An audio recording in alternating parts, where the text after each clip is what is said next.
So now that we have some images inside of my images folder, or just one image, we need a way to actually display this inside of Xamarin.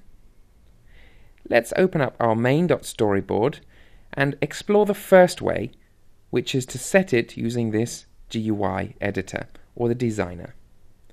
Over in our toolbox, let's type image view, and we can drag one into our box, and we can do the usual pinning of constraints and what have you. So I'll just pin these to the sides,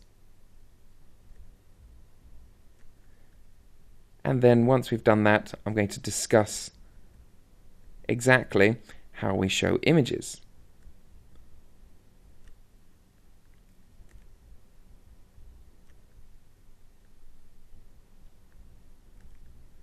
Okay, so we have this image.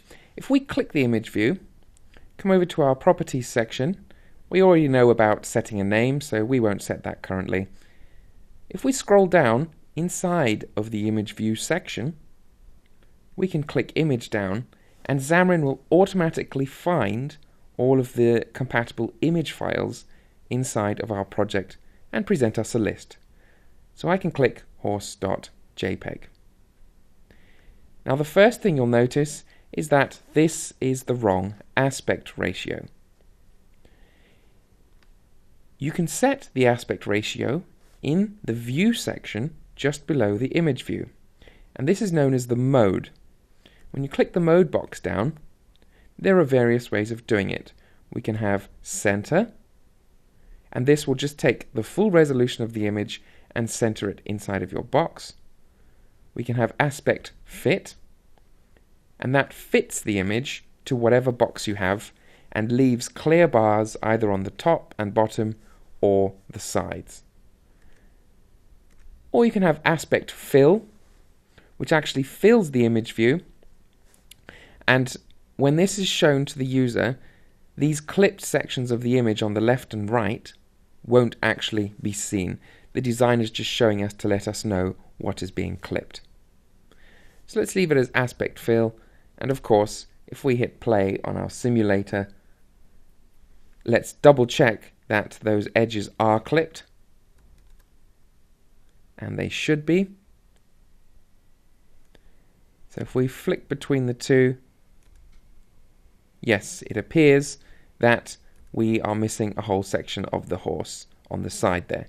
It's just going a bit off the right hand side of the screen because I haven't done my constraints quite right. Okay, so now that's an image view that's been created inside of our designer. But what if we wanted to create an image view programmatically? Well, let's look at that inside of the view controller. But first, let's remove this current image view. So select it and hit backspace so it disappears. Save the file, open viewcontroller.cs. Inside of view.didLoad, let's create a var image view equal to a new UI image view, and this requires a frame. So let's have a new core graphics.cg rect, and let's make the rectangle for this frame. I'm going to have this at 0, 0, and then I'm going to give it a width that corresponds to the width of my view.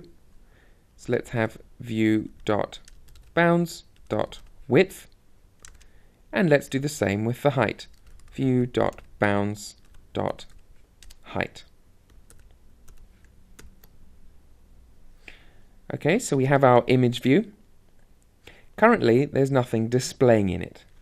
So let's set the image mode first. Image view.mode,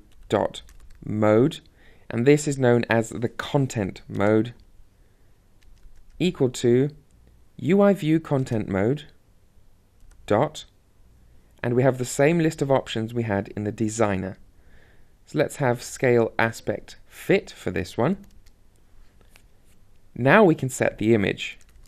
Image view dot image, and you'll notice this requires a UI image is equal to UI image dot from.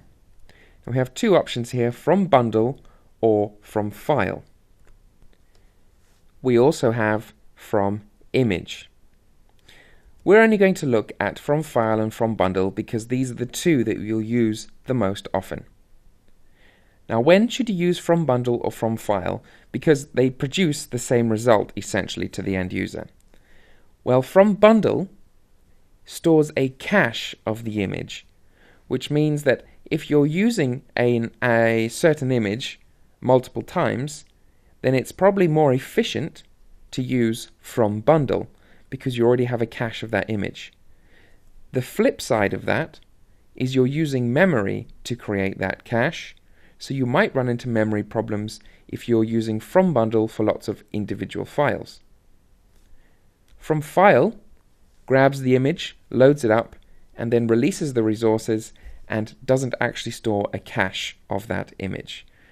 So something like a photo gallery would use from file because you'd only use each image once. If you had, for example, a photo app and you were editing an image and you wanted to show that image multiple times, you would use from bundle because you'd only really want to load it once and then use the cache from that point.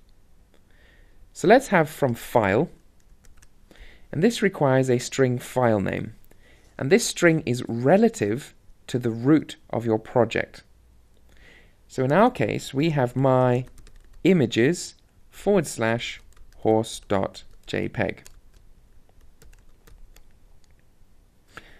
Okay, so we have the image set. We have one last thing to do, and that is view.add our image view. Don't forget this step, otherwise we won't be able to see it. Let's hit play, and that should scale an image view to the size of our screen, set the aspect fit, and load up our horse.jpg. Right, and there we have it. So, in this lecture, you've discovered how to set a UI image view inside of Storyboard and set the image within that. You've also discovered how to create an image from programmatic code, and of course you can combine the two. There's no problems with that. You've also learnt, very importantly, the difference between from bundle and from file.